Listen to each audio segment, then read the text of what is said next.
రైతు సోదరుల స్వాగతం. ఒకవైపు కృష్ణమ్మ పరుగులు కొనసాగుతూ ఉన్నాయి, గోదావరి ఉధృతి కూడా కొనసాగుతూ ఉంది.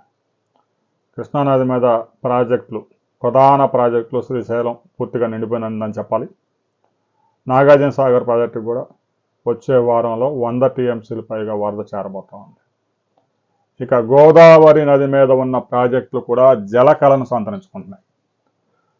ఇప్పటికే ఎల్లంపల్లి శ్రీపాద ప్రాజెక్టు పూర్తిగా నిండిపోయింది. అక్కడి నుంచి మిడ్ మానేర్కి లిఫ్ట్ చేస్తూ ఉన్నారు వరదని. శ్రీరామ్ సాగర్ ప్రాజెక్టు తెలంగాణలో అతిపెద్ద ప్రాజెక్టుల్లో ఒకటిగా ఉన్న శ్రీరామ్ సాగర్ ప్రాజెక్టు కూడా పెద్ద ఎత్తున వరద వచ్చి చేరుతూ ఉంది. ప్రాజెక్టు పూర్తి కెపాసిటీ 1091 అడుగులు అయితే తాజాగా 1074 అడుగులకు వరద చేరింది.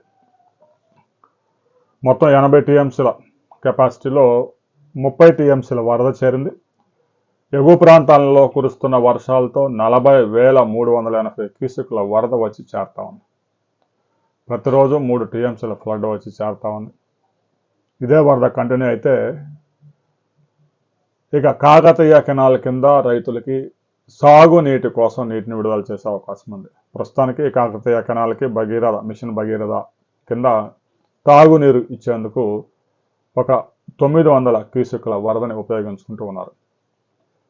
ఇక మహారాష్ట్రలోని జాయకవాడి వద్ద ఉన్న గైక్వాడ్ ప్రాజెక్టు, బాలేగావ్ బ్యారేజీలు కూడా పూర్తిగా నిండిపోవడంతో కొద్ది రోజుల్లో శ్రీరామ్ సాగర్ ప్రాజెక్టుకి పెద్ద ఎత్తున వరద వచ్చే అవకాశం ఉంది. 1,00,000 క్యూసెక్ల పైగా వరద వచ్చే అవకాశం ఉంది. ఇదే కనుక జరిగితే శ్రీరామ్ సాగర్ ప్రాజెక్టు మరో వారం రోజుల్లో పూర్తిగా నిండే అవకాశాలు ఉన్నాయి. నిజామాబాదు, కరీంనగర్, వరంగల్ పరిధిలో ఆయకట్టు రైతులు హర్షం వ్యక్తం చేస్తూ ఉన్నారు. రాబోయే వారం రోజుల్లో సాగునీటికి విడుదలకు సంబంధించి ప్రభుత్వం ఒక ప్రకటన చేయబోతా ఉంది. ప్రకటన చేసిన తర్వాత మరిన్ని వివరాలతో మరో వీడియోలో మనం కలుసుకుందాం.